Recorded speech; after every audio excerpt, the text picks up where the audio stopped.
अगर तुम्हारे पास एक ऐसी सीक्रेट पावर हो जिससे तुम किसी भी इंसान का माइंड पढ़ सको, उनके इमोशंस, उनकी सोच, उनका डिसीजन सब कुछ अपने कंट्रोल में ले सको, बॉस हो या दोस्त, स्ट्रेंजर हो या क्रश, सबको अपने इशारों पर नचा सको, ये कोई मैजिक नहीं है, ये है साइकोलॉजी, प्योर साइकोलॉजी, जिसे दुनिया के मैनिपुलेटर, लीडर्स और इन्फ्लुएंसर्स इस्तेमाल करते हैं लोगों को कंट्रोल करने के लिए बिना उन्हें पता चले। और आज इस वीडियो में तुम सीखने वाले हो साइकोलॉजी के उन डार्क टूल्स को जो तुम्हें एक ऑर्डिनरी इंसान से एक मास्टर इन्फ्लुएंसर बना देंगे। पर एक वार्निंग है, ये सिर्फ एजुकेशनल पर्पस के लिए है, इसका गलत इस्तेमाल मत करना, क्योंकि इस वीडियो को पूरा देखने के बाद तुम दुनिया को वैसे नहीं देखोगे जैसे अभी देखते हो। Trick number 5, the revenge trap. इंसान वही चाहता है जिसे करने से उसे मना किया जाए। ये एक सिंपल ट्रूथ है और इसी ट्रूथ का इस्तेमाल करके तुम किसी को भी अपने इशारे पर चला सकते हो बिना फोर्स किए। तुम भी कर सकते हो अगर तुम रिवर्स ट्रैप को समझ गए। लेकिन ये काम करता कैसे है? सोचो, अगर किसी से कहा जाए पीछे मुड़कर मत देखना, तो उसका मन सबसे पहले वही करेगा, पीछे देखने का। ऐसे ही अगर आपको कहा जाए कि इस वीडियो को मत देखना, तो आपका मन एक बार जरूर करेगा उस वीडियो को देखने का और आप क्लिक कर दोगे। यही होता है रिवर्स ट्रैप, ऐसा माइंड गेम जिसमें तुम कुछ कहते नहीं हो डायरेक्टली, लेकिन सामने वाला वही करता है जो तुम चाहते हो। एग्जाम्पल, तुम चाहते हो कि कोई दोस्त तुम्हारा काम करे। अगर सीधा जाकर बोल दोगे भाई ये काम कर देना, तो शायद वो अवॉइड करे या मना कर दे। लेकिन अगर तुम ये बोलो एक काम था पर छोड़ो, मुश्किल है, लगता नहीं तू कर पाएगा, तो उसका ईगो हर्ट होता है और वो तुरंत प्रूव करने लगता है मैं कर सकता हूँ। ये एक माइंड हैक है। तुमने कहा नहीं कर, तुमने कहा मत कर और उसने कर दिया। ये ट्रिक पावरफुल है, डेंजरस भी, और कई बार तो सामने वाले को पता भी नहीं चलता कि उनका डिसीजन उनका था ही नहीं। उस इंपल्स को कंट्रोल करो और तुम बन जाओगे इस गेम के असली master. Trick number 4, master of choice.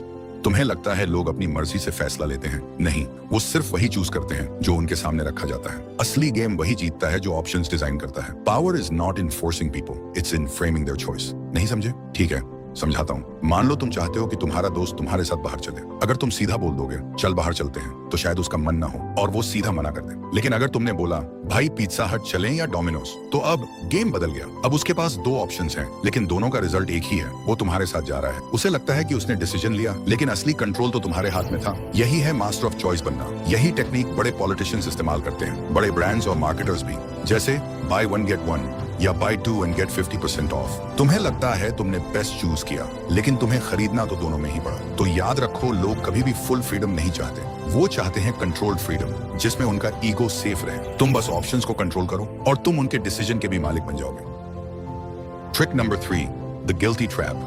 Guilt एक ऐसा इमोशन है जो इंसान को कंट्रोल भी कर सकता है। लोग तब भी रिएक्ट नहीं करते जब उन्हें फोर्स किया जाए, लेकिन जब उन्हें गिल्टी फील होता है तो वो खुद ब खुद झुक जाते हैं। कैसे? मान लो तुम्हारा एक दोस्त तुमसे बार बार मिलने का प्रॉमिस करता है, पर हर बार अवॉइड करता है। अगर तुम जाकर डायरेक्ट बोलोगे तू कभी टाइम ही नहीं निकालता, तो वो और दूरी बना लेगा। लेकिन अगर तुम बस इतना कह दो मैं समझ सकता हूँ, अगर मैं भी इंपॉर्टेंट होता तो शायद तू टाइम निकाल लेता, उसके अंदर गिल्ट जाग जाएगा। अब उसे लगेगा कि उसने तुम्हारे इमोशंस हर्ट किए हैं। वो खुद तुमसे कनेक्ट करेगा, खुद एक्सप्लेन करेगा और खुद माफी मांगेगा। इसका असली मैजिक यही है, तुमने कुछ भी फोर्स नहीं किया, तुमने बस एक इमोशनल मिरर उसके सामने रखा और सामने वाला उसमें अपना गिल्ट देखकर अपने आप बदलने लगता है। Trick number 2, the emotional hijack.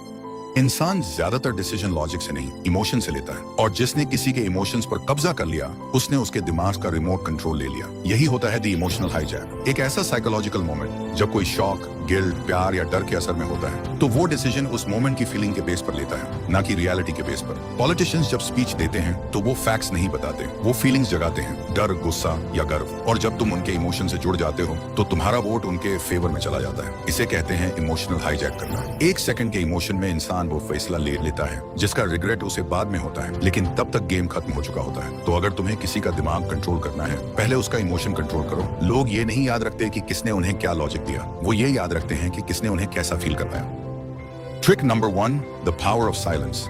Psychology कहता है साइलेंस इज रियल पावर, लेकिन कैसे? सोचो, शायद तुम्हारे साथ भी कभी ऐसा हुआ हो, तुमसे कोई गलती हो गई, टेंशन हाई है। जब मम्मी के सामने जाते हो वो जोर जोर से डांटती हैं, चिल्लाती हैं, लेकिन जब पापा के सामने जाते हो वो कुछ नहीं बोलते, सिर्फ एक नजर और पूरी बॉडी फ्रीज हो जाती है। वो साइलेंस मम्मी की डांट से भी ज्यादा डेंजरस होता है, क्योंकि जब कोई कुछ नहीं बोलता तो तुम्हारा दिमाग खुद ही 1000 चीजें सोचने लगता है। लोग सोचते हैं जो ज्यादा बोलता है वही स्ट्रांग है, लेकिन सच ये है असली पावर उसके पास होती है जो सुनता है और ऑब्जर्व करता है। जब तुम चुप रहते हो, सामने वाले को डिस्कम्फर्ट, डर और गिल्ट महसूस होने लगता है, और उसी साइलेंस में तुम्हारा कंट्रोल बढ़ने लगता है। इसका अप्लाई कैसे करना है? मान लो तुम अपने दोस्त से कोई सच निकलवाना चाहते हो, मत बोलो सच बता, बस इतना कहो मुझे सब पता है और चुप हो जाओ। जितनी देर तुम साइलेंट रहोगे उसका गिल्ट और एंजाइटी बढ़ता जाएगा और वो खुद सच बोल देगा। या मान लो किसी से तुम्हारी बहस हो गई, मत चिल्लाओ, बस आंखों में आंखें डालकर देखो और हल्का सा मुस्कुराओ। उसके पॉइंट्स उसी के दिमाग में वीक लगने लगेंगे, वो अपने ही वर्ड्स पर डाउट करने लगेगा। साइलेंस तुम्हारी प्रेजेंस को पावर देता है। जब सब बोल रहे हो तब चुप रहो, जब किसी को अपनी इंपॉर्टेंस दिखानी हो तो कम बोलो। इन सब ट्रिक्स का सही इस्तेमाल करके तुम किसी के माइंड को डीपली इन्फ्लुएंस कर सकते हो। और अगर इस वीडियो ने तुम्हें थोड़ा भी हेल्प किया हो, नॉलेज दिया हो या लाइफ में आगे बढ़ने में मदद की हो तो चैनल को जरूर सब्सक्राइब करना ताकि हम ऐसी और वीडियोस लाते रहें। और हाँ, अब टाइम है एक्शन का। इन्हीं ट्रिक्स का यूज करके तुम एक 7 दिनों का चैलेंज ले सकते हो जिसमें तुम खुद का एक नया पावरफुल वर्जन बना सकते हो। कैसे? मैंने उसका पूरा रोड मैप समझाया है स्क्रीन पर दिए गए